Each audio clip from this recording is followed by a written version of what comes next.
Welcome to episode 6 of the Cash Flow Joe podcast presented by Pips Path. I'm Pip Stellick, joined by my business partners, Steve Hipple, Bradley Strack, and Sam the Man Musa. Sam, how you doing today, my friend? Great. That is awesome. Bradley, how are you, buddy? Better than Sam. Better than Sam. Well, that's better than great. Steve, how you doing today, my friend? Hey, Pip, you saved the best for last. I'm happy to be here. Saving the best for last. I must introduce myself last because that would be, no, we won't even get into that. We're here at Cash Flow Joe to help beginning investors with their first transaction. We also are here so we can help seasoned investors so they can learn how to make more money on their property deals, but also be able to do more with less. We call it leverage, and to be able to do it in a safer, more efficient way.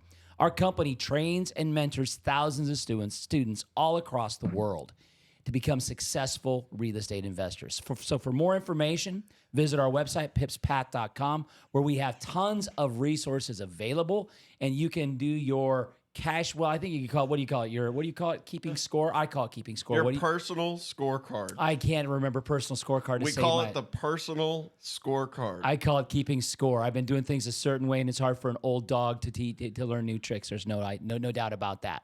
So once again, pipspath.com, tons of stuff on pipspath.com where you can go and get free information from us. Today's episode, we're going to be talking about multiple different strategies we use as real estate investors. And there are tons of strategies out there. We always say the more tools you have in your toolbox, the more money you're going to make at the end of the day. Whoever knows the most is going to make the most. Very simple concept. And so multiple strategies means there's multiple things to learn here. Today, we're going to be talking about earned income, passive income, and portfolio income. We'll explain all of those as we go through it. But what I'd like to do is take this over to my partners, let them do some of the heavy lifting. Bradley, can you talk to us a little bit about earned income? What does it mean? And what are some of the strategies that are involved in earned income? The good, the bad, and the ugly of earned income. Well, the always got to start with the good, right? So earned income, great, because what does earned income mean? It means we're taking in cash right now. Earned income strategies are basically we're taking an action, we're getting paid for it. So earned income would also be like going to a job and clocking in and getting paid by the hour, right? But in real estate investing, we also have earned income strategies. I mean, you go out, you do a specific action, you get paid for it, and then you move on to the next deal. Not to be confused with passive income, we'll get to that.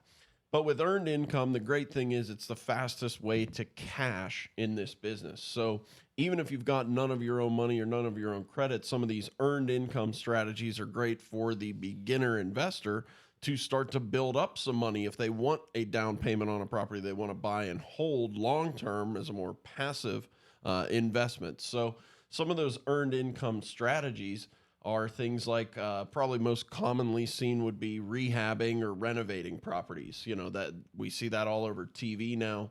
But that would be an earned income strategy because, yes, can you make money going out, taking a property, fixing it up, and selling it for a higher value? Of course. The thing is, as soon as you sell that property, it's time to go look for the next property. So you've got to find that next property that needs work for the right price. Then do all the work to it and hope that the market is held on to that appreciating state that you can make some money on that deal. But earned income, we've got to repeat it. So that's probably where the issue comes, or sometimes investors get caught up with another job. They're looking to get into real estate so they can buy some of their time back, but they create another job for themselves just doing earned income strategies. Another one would be wholesale. And wholesale is actually a great strategy for beginning investors because you're really just getting paid for some sweat equity.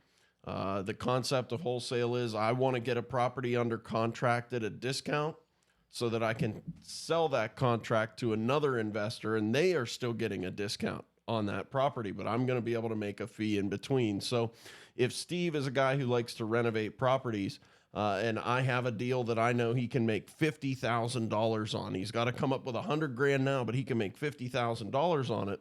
If I'm going to make a $5,000 wholesale fee and he's going to make $50,000 on the renovation and the resale, he's happy to pay me $5,000 if he's going to make $50,000 every day, twice on Sunday. So that's really what wholesaling is. And so that's a great place for new investors, especially people with none of their own money, none of their own credit, can start by adding value to other investors and wholesaling properties.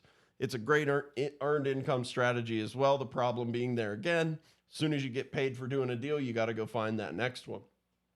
One of the other earned income strategies we commonly see is focusing on people in foreclosure situations.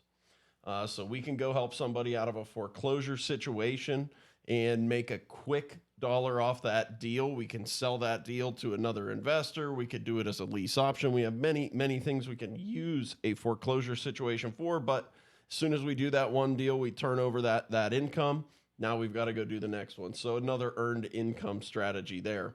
Last earned income strategy that we see is kind of what we call a hybrid strategy. And I'll have Steve probably talk more on this because he's done a bunch of them, but it's So doing that's lease like options. a hybrid strategy or hybrid? Hybrid. Hybrid. It's Because a hybrid. if it's a high bird, that means it's a bird that's really high in the sky. Is that what that's what that is? That's what I thought I heard you say. Because people make fun of the way I talk. I thought I heard you say high bird. Well, you just have bad hearing. That could be the case. So with earned income, it could be something where they actually, if somebody wants to quit their job, they can replace that income in a different manner, but it's still working for the paycheck or working for the deal money every time. Is that Exactly. Okay, very cool. You've got to repeat the action. So you can earn that money, but then you've got to go out and do the next deal, the next deal, the next deal. Now, you may be in the situation where you enjoy that job better than the current job you have. So for some people, that might be a better option than what they're doing now. But I like options. it's good. I to like have options. Options are great. So very cool. But lease options are also a great earned income strategy, and Steve will kind of talk about how they're earned income as well as passive income as he gets into that. Very cool. Which means I think at this time I'm going to have Steve. I guess what I want to make sure we think about is, and you can. It's hard to do visuals sometimes on podcasts because you're just trying to explain something to somebody in a different format. But Robert Kiyosaki, we've talked about the book Rich Dad Poor Dad and all the influence it's had on all of us. He talks about what's called about the circle of wealth. So if you could picture a circle, and on and put it into a 3-piece pie, be 3 pieces of pie. Those are big pieces. Now I'm craving pie. I know. It's my type of pie. Yeah, I cutting. think we've already talked about what kind of pie we like. Sam, Somebody's not getting pie. It's only Sam, 3 pieces. What kind of pie you like? What's your favorite kind of pie? Apple pie. Apple pie. That's boring. Yeah, that's American. Pecan. Actually, pecan. Is it pecan or pecan? Pecan. How do you say it, Bradley? I'm nervous. I can't remember. You can remember. How do you say it? Pecan. Which is Pecan. How do you say it, Pecan Steve? pie. I don't even know after this conversation. Pecan pie. I would say pecan Pecan. pie. So Pecan. Brad, so what I've noticed, most of your pecans, or as Sam calls them, pecans. A lot of them come from the South, like Georgia, Yeah. and so they call them pecans there. So we probably are saying it wrong. You're probably saying it right. But I can see as the Canadian, you know, You mean the English speaking? the English speaking one, yes, the Canadian on the group here. I can see where you might call it pecan because you're very proper in your speaking vocabulary. Diction, Pip. It's all about diction. diction and bridges. I've heard that already. We've talked about bridges in one of our last a bridge. A bridge. I know what a bridge is. A bridge is something to get you from where you're at to where you need to be. You need to be a bridge. I need to be a bridge. So Steve, what I want you to do, Steve, talk about passive incomes because as we look at the circle of wealth, you have a 3-piece pie. One of the pieces is earned income. The next piece is passive. Bradley touched a little bit on passive, but I want you to explain passive income in a more detailed manner, if you could. I will. Please. Well, thank you. Bradley touched on earned income, so I'll continue with passive income. A great way of looking at earned income. Earned income is where you buy and sell to create cash. So you're buying and selling, whether you're doing rehabs, lease options, wholesale, whatever you're doing that action over and over and over. So you buy and sell to create cash, where the next level is passive, where you buy and hold to create wealth. And what that is with passive income. We're going to go through a bunch of types, but picture passive income as a second stage. Can you start with passive income? You can, but most people start rehabbing properties, lease option, wholesaling, doing that kind of stuff, and they transition into passive, and they transition into portfolio, which I think Sam's going to talk about portfolio after that. So passive income is the second level. Let's talk about different types of strategies in passive income. And lease option is the hybrid strategy, as Bradley talked about earlier. Lease option is both earned and passive income. Why is it both earned and passive? Well, it's actually my favorite strategy, and this is one of the reasons why. Earned and passive income. Part of your money earned is earned income, and you get that right up front at the beginning of the deal, and that's your security. It can be thousands of dollars, it could be more. In fact, we want it to be more. So you have some security at that. We're not going to get into the details of that, but the earned income you get at the beginning of the deal. The passive income you get every 30 days, you get the positive cash flow on that deal. So income minus expenses equals positive cash flow. So every month your tenant pays your rent. Every month you pay your mortgage, pay your insurance, and you've got positive cash flow left over is the goal. So you've got positive cash flow month after month after month. So earned income and passive and monthly positive cash flow gives you two types of incomes. That's why it's a hybrid strategy. And lease option is actually my favorite residential strategy. I've been doing lease options for the past 13 years, and they're a great strategy. They work in all markets, and they work in up-down economies. And there's just so many great things about lease options. They're a hybrid strategy. After that, what's next? We got short-term rentals. Short-term rentals are a great passive income strategy also. And when I say passive strategy, short-term rentals are a great example. And Bradley is going to talk more about short-term rentals. He's the expert. I've done some short-term rentals, learned a lot from Bradley, but and Bradley doesn't want to be the guy in there, cleaning and changing bed sheets. I don't want to be the guy in there cleaning and managing the app and all this stuff, but I can buy a property and I can, have a property ready to go, furnished, ready to go, and I can hire a property manager to run that property for me and get me the maximum ROI on that. And the property manager can control all of the cleaners and look after the property maintenance and deal with that kind of stuff, or I can just manage my property manager. So the passive income, passive investing, I'm going to have property managers. My job is to manage the property manager. Now, some of you guys may say, I can make more money if I manage it myself. Well, maybe. I'm not the best property manager. I don't even want to be a property manager. So if I can pay somebody a percentage of my collected rent and have them manage the property for me, that frees me up to go find more deals. It frees me up to go find money for more deals. It frees me up just to enjoy life, because I don't really want to manage my properties, but I want to manage my property managers. So short-term rentals are a great passive income strategy. You can have people run those properties for you. I can collect the money and go buy more and more short-term rentals. And short-term rentals, they're in demand. They're a great opportunity. Another one is mobile homes. Mobile home parks are great passive income. Mobile homes, people love mobile homes because the price of entry is not very high. You can buy mobile homes for a few $1,000s and all the way up. So you can buy mobile homes individually. You can buy mobile homes multiple at a time. You can buy mobile homes in all different areas, and you can renovate mobile homes. You can lease option mobile homes. You can flip mobile homes. There's all kinds of things, all these strategies. The financing can be a bit different than mobile homes, but they're in demand. People used to look at mobile homes as investments and go, ooh, like they just didn't want to deal with mobile homes. But in down economies, mobile homes provide an affordable solution for many, many people and families. In good times, people look at mobile homes as a way to, have a second home or a vacation property. So mobile homes have a lot of opportunity for an investor because they're affordable and they're in demand. Well, you guys know this, but who is one of the biggest investors in mobile homes in the country? I think it's Bradley, what do you got? I think it's Warren Buffett. Right. He owns a manufacturing company for mobile homes, doesn't he? well, mobile homes are little boxes that spit out cash, and I think many people miss that because they get this. They've got this aura. Man, I do have bad English. They've got this aura that a mobile home is a bad thing. It's trailers and trailer trash, and there's a lot of negative stigma that goes with the mobile home.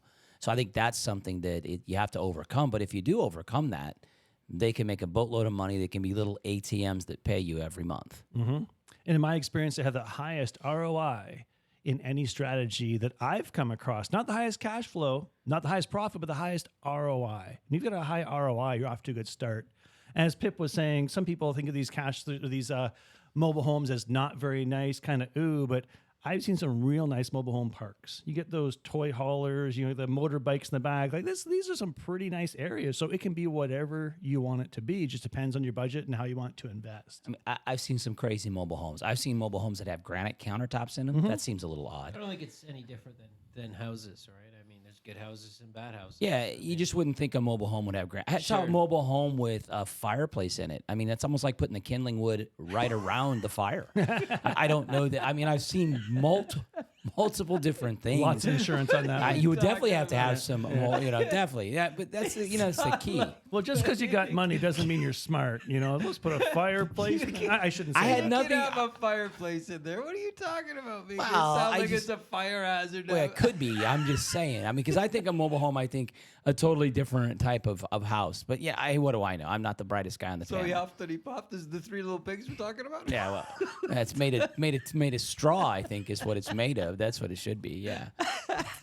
Moving on, passive income, residential. Let's talk about some small apartment buildings, maybe a duplex, triplex, fourplex apartment house. So residential normally is up to 4 units. With up to 4 units, could be a fourplex, small apartment building, anything like that. That's residential financing. So the financing is going to fall on your income, your credit score, and your ability to come up with a down payment, your financing. So that's residential up to a fourplex. Now, can you cash flow those? Yeah. We want minimum $100 per door per month positive cash flow to consider those.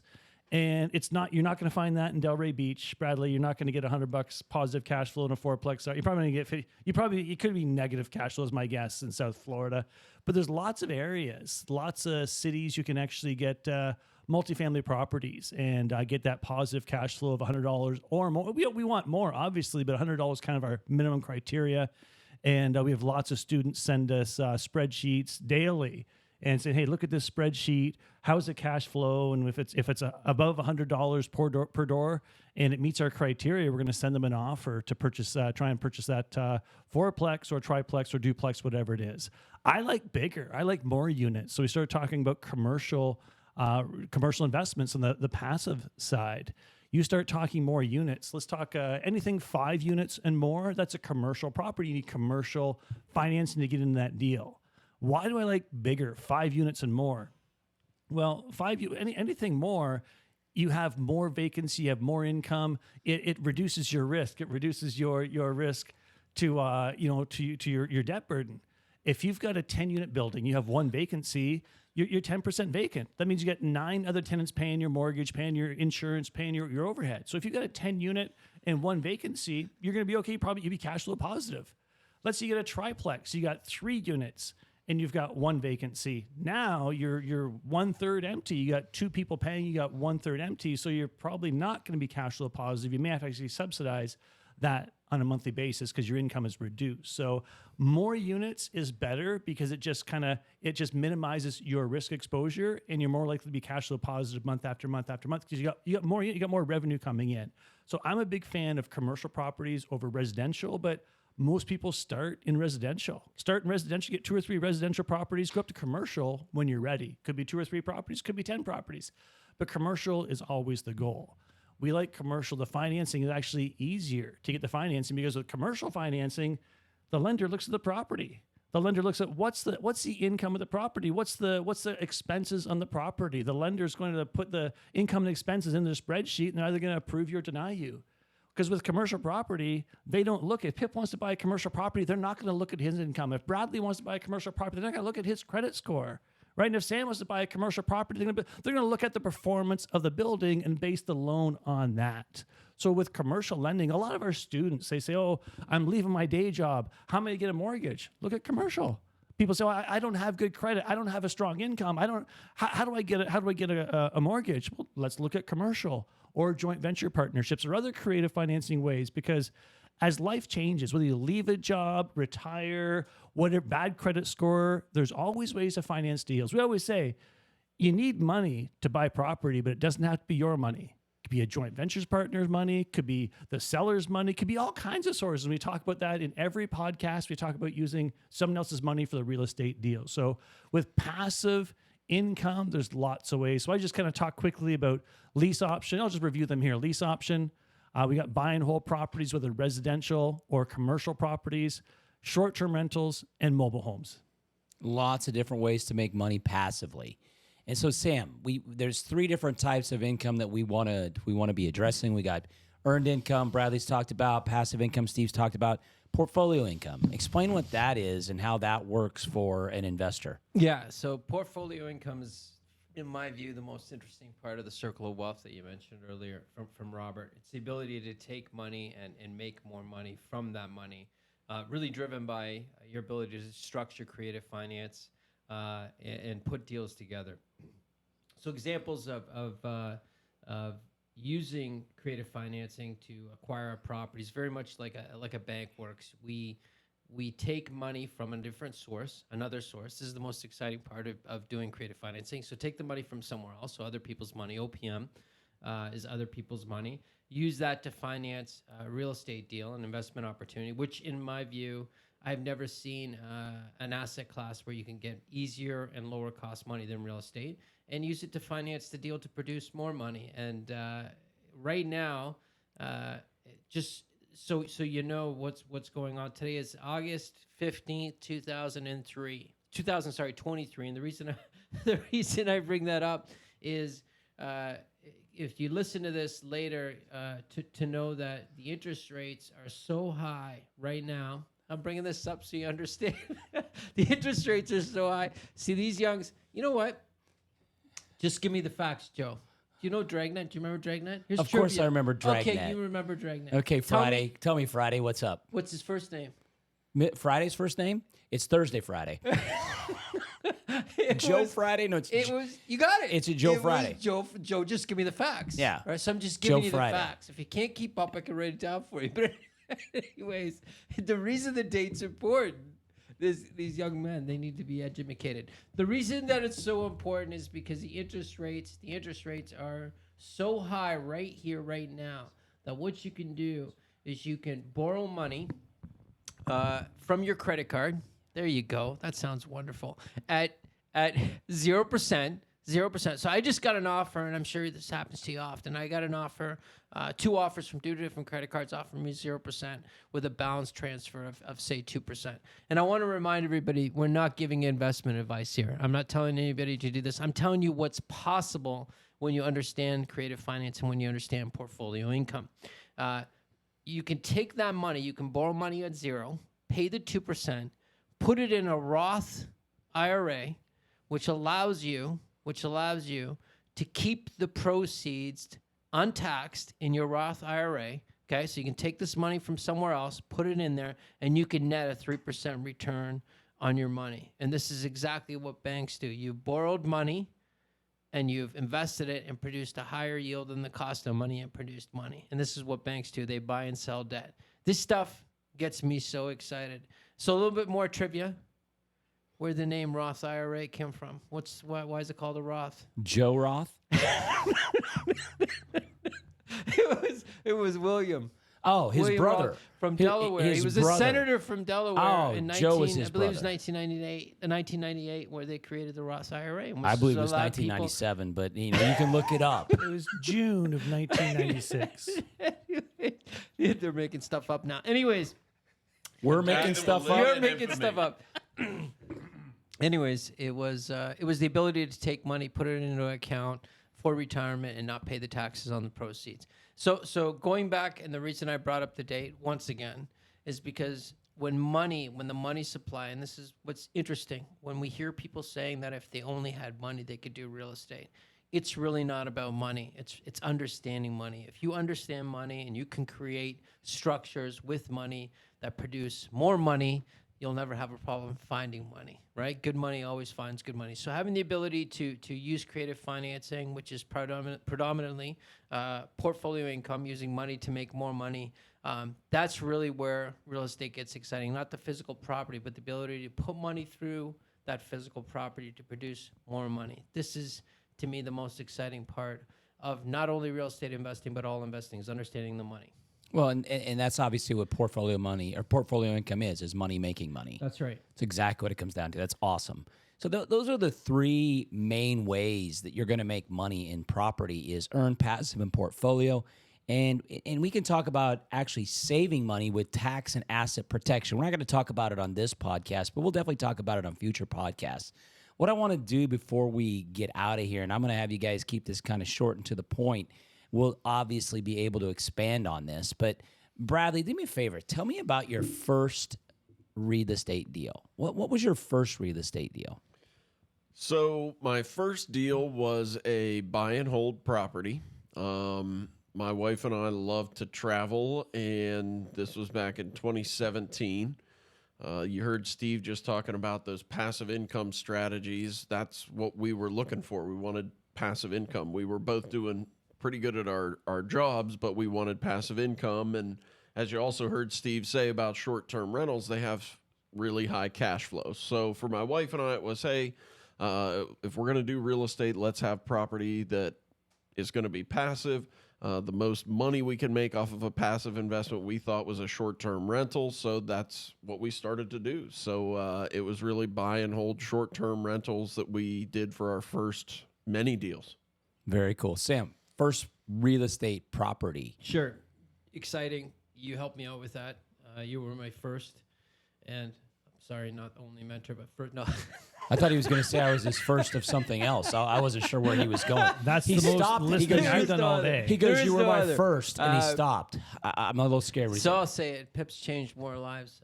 I don't know anybody that's changed more lives, not only in the United States, but all over the world, helping people, educating them on how to build financial wealth. But we can leave that for another time. So you helped me out with that first deal. It was a deal that I financed with the seller. I think Steve mentioned that earlier about vendor take back or seller financing.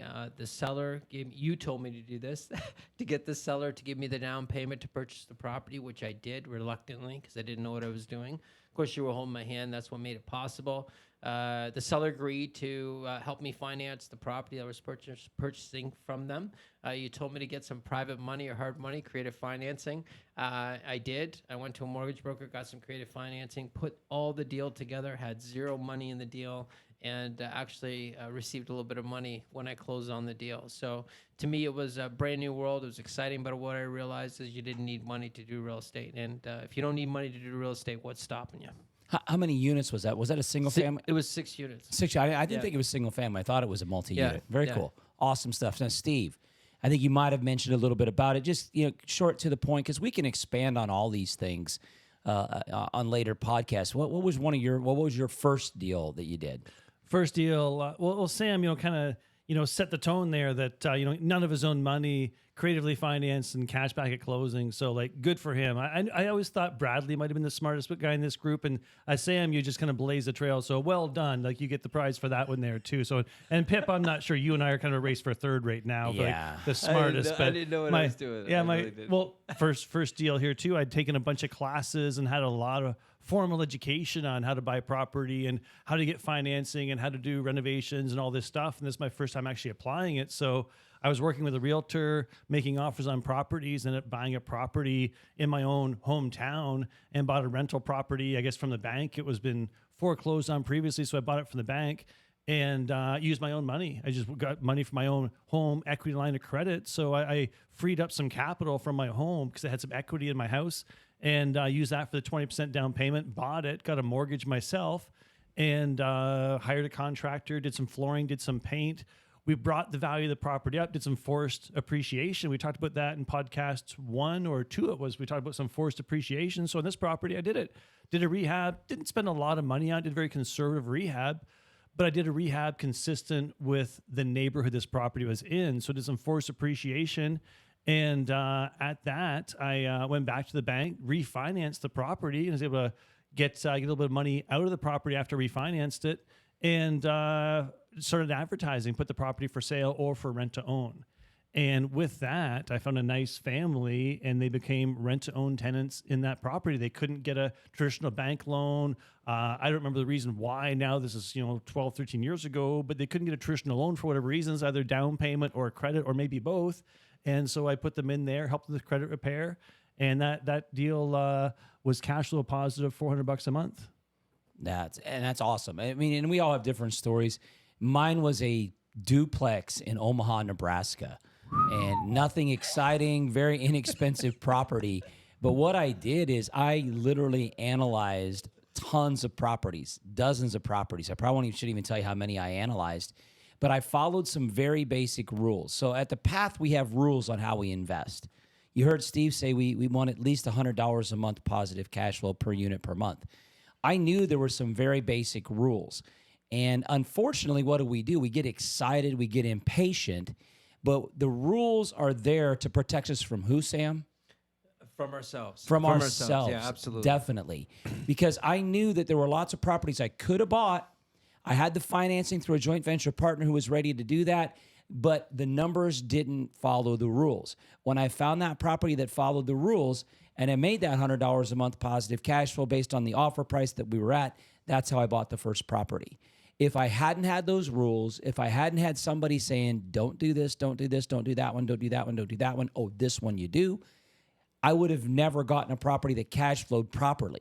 And you don't want to bend the rules to try to just get your first deal done. So I know many of you guys are going to be excited about getting your first property, but follow the rules. We have 7 rules of investing. We're going to be talking more about those as we go through future podcasts, but follow those rules so that you don't make a mistake and you protect yourself from doing the wrong thing. I want to share something to make you feel a little bit better. So the first property that I purchased was zoned for 6 units. It was 5. We broke out the 5th one into a 6th unit, into the 6th unit. So it ended up being 5. Just so you feel better, because you had a duplex. And No, I don't feel bad at all. I didn't want you to all. feel like I was some super Oh God, it's all good. I mean, I had no idea what I was doing. as we look at this stuff, we all have different paths. We all have different journeys. So what I want you guys to do is to tune in on our next episode where we're going to dig into the topic of leverage. What does that mean? That means doing more with less.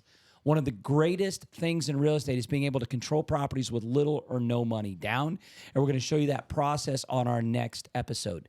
We talk about all different types of leverage that we can do on properties, and you're going to see some things that are really going to amaze you as we go forward with leverage. But before we get out of here, just want to say this again, if you haven't already, subscribe to the podcast on whatever platform works for you. For more information about us, go to our website, pipspath.com. Lots of great stuff there. Follow us on social media, Pips Path to Property and Cash Flow Joe Podcast on Facebook, Instagram, YouTube, even on TikTok, I think. Leave us a comment, give us a follow, and we look forward to seeing all of you on the path.